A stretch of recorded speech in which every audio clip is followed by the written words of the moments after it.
बनारस में शिवरात्रि कब मनाई जाएगी, कब शिवरात्रि का पर्व है और शिवरात्रि क्यों मनाई जाती है, संपूर्ण विधि सहित आज इस वीडियो में हम चर्चा करने जा रहे हैं। तो अगर आप हमारे चैनल पर पहली बार आए हैं तो चैनल को सब्सक्राइब जरूर कर लेना। ये चैनल पूर्ण रूप से निःशुल्क है, किसी प्रकार से कोई शुल्क नहीं है। जी हाँ, हम बात कर रहे हैं शिवरात्रि 2026 की। कहा जाता है भगवान भोलेनाथ इसी दिन माता पार्वती के साथ विवाह के सूत्र में बंधे थे और उसी दिन से शिवरात्रि मनाई जाती है, क्योंकि यह रात्रि की विशेष आराधना है भगवान गौरा और शंकर की। इसलिए कहा जाता है कि गौरी शंकर भगवान इस दिन सजग अवस्था में रहते हैं।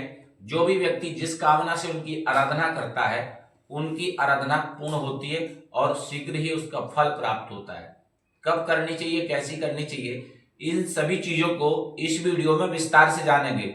बिल्कुल भी स्किप मत करना, पूरा वीडियो देखना, आपके लिए संपूर्ण जानकारी मिल जाएगी। चलिए शुरुआत करते हैं। नमस्कार, मैं सुरेंद्र शास्त्री बनारस से और आज हम बात कर रहे हैं शिवरात्रि की। 2026 में शिवरात्रि का जो महापर्व है वह कब मनाया जाएगा। कई लोगों के ऐसे प्रश्न हैं और कई लोगों ने कमेंट किए हैं। यह विशेष करके 15 फरवरी 2026 को मनाया जाएगा। शास्त्र सम्मत है कि फाल्गुन चतुर्दशी के दिन यह पर्व मनाया जाता है, अर्थात विशेष रूप से शिवरात्रि मनाई जाती है। तो अब मान के चलिए कि इसी दिन भगवान शंकर और पार्वती का विवाह हुआ था। समस्त चराचर जगत में कामदेव और रति दोनों का मिलन हुआ था, अर्थात आनंद ही आनंद हो गया था। इसमें 4 प्रहर की पूजा का विधान कहा गया भगवान शंकर के, क्योंकि दिन का कोई महत्व नहीं होता है, या रात्रि की पूजा होती है और रात्रि में ही भगवान शंकर और गौरा की आराधना की जाती है। कहा भी जाता है काल रात्रि, महारात्रि, मोह रात्रि, दारुणा। यह 4 रात्रि में दिन का कोई मतलब नहीं होता है, आपको रात्रि ही विशेष माननी पड़ेगी। तो शिवरात्रि जो होती है वह महा शिवरात्रि होती है, अर्थात सबसे बड़ी रात्रि कही गई है। और इस दिन भोलेनाथ की पूजा करने से मनोवांछित फल प्राप्त होता है।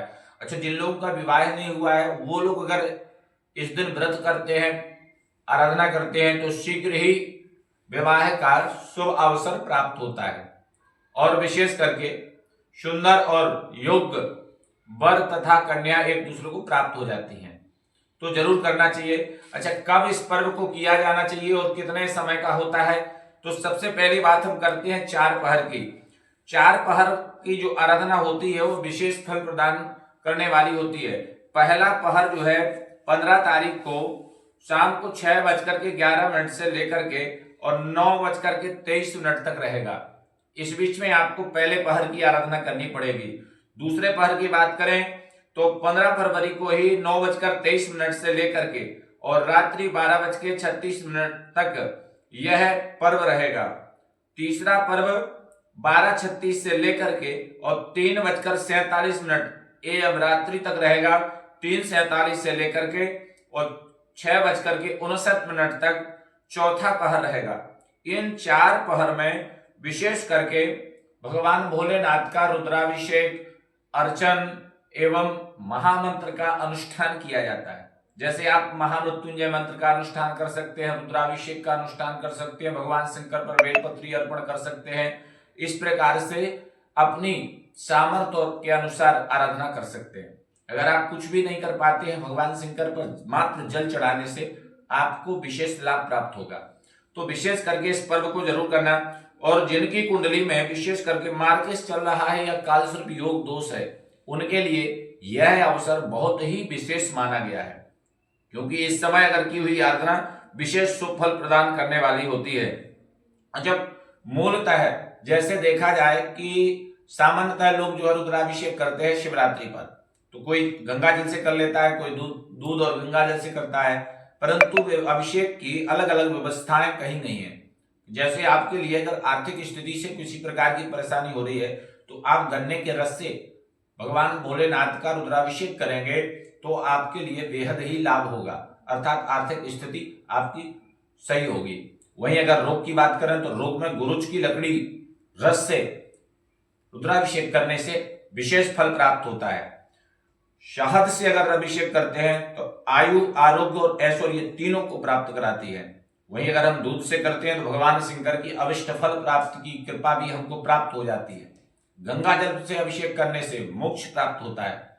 इस प्रकार से अनेक अनेक विधान रुद्राभिषेक के हैं और शास्त्र सम्मत है कि पार्थिव शिव पूजा विशेष ही फलदायिनी होती है। तो शिवरात्रि का जो पर्व है वह पर्व 15 फरवरी को मनाया जाएगा।